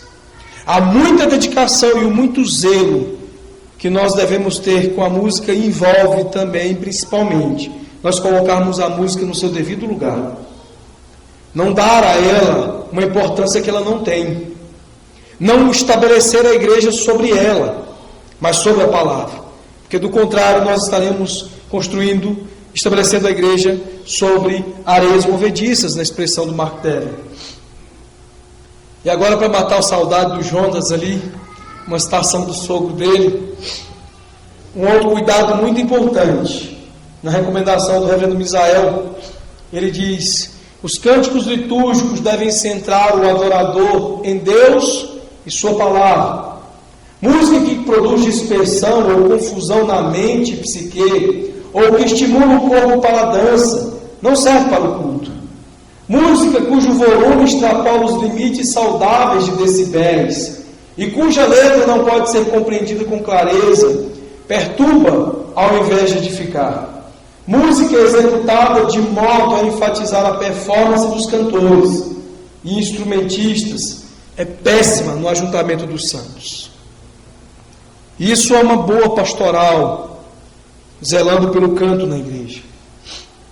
O livro do Adoração do Donald Carson traz ainda a seguinte recomendação, uma citação, porque essa é uma edição, o Carson ele é o organizador do livro, e tem um artigo escrito pelo Ken Hughes, que ele diz o seguinte: o líder de música deve trabalhar com o inário em uma mão e a Bíblia na outra. Do contrário, ele não irá bem. E finalmente, meus irmãos, se nós queremos ter uma boa teologia do canto, nós precisamos cantar o Evangelho da graça e da glória do nosso Deus. Esse é o legítimo conteúdo e expressão do canto que deve existir na igreja. O Evangelho da graça e da glória de Deus. Fazendo isso, não apenas teremos uma adoração que agrada ao nosso Deus, mas nós teremos também uma adoração que nos traz edificação, ensino, exortação, consolação, e que anunciará a glória de Deus a cada ajuntamento, criando-nos uma legítima perspectiva da eternidade e da glória que nos está prometida, da esperança que move os nossos corações. Nós encontraremos consolação verdadeira a cada culto, a cada ajuntamento.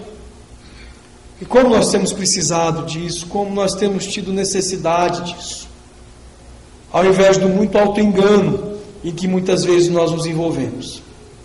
Deus nos abençoe grandemente como igreja do Senhor, e entender verdades, reflexões tão importantes, ter clara consciência e percepção dos erros históricos que o pastor Isaías nos trouxe ao entendimento, à compreensão na sexta-feira à noite, aos muitos desvios e influências de cosmovisões seculares tão danosas ao canto da igreja que nós vimos hoje pela manhã com o Josa, e finalmente, diante dessa consciência, avivar as nossas mentes pela glória de Deus. E fazendo isso, fazendo do Evangelho recipiente, o conteúdo do nosso culto, do nosso canto. E é preciso entender que não apenas o Evangelho como expressão, como palavra, mas também o Evangelho como vida, um viver missional. Pessoas que vivem uma vida de adoração, porque de segunda a domingo, dia após dia, todos os dias e a cada momento, cumprem com todos aqueles ciclos de graça e de glória de Deus nas nossas vidas.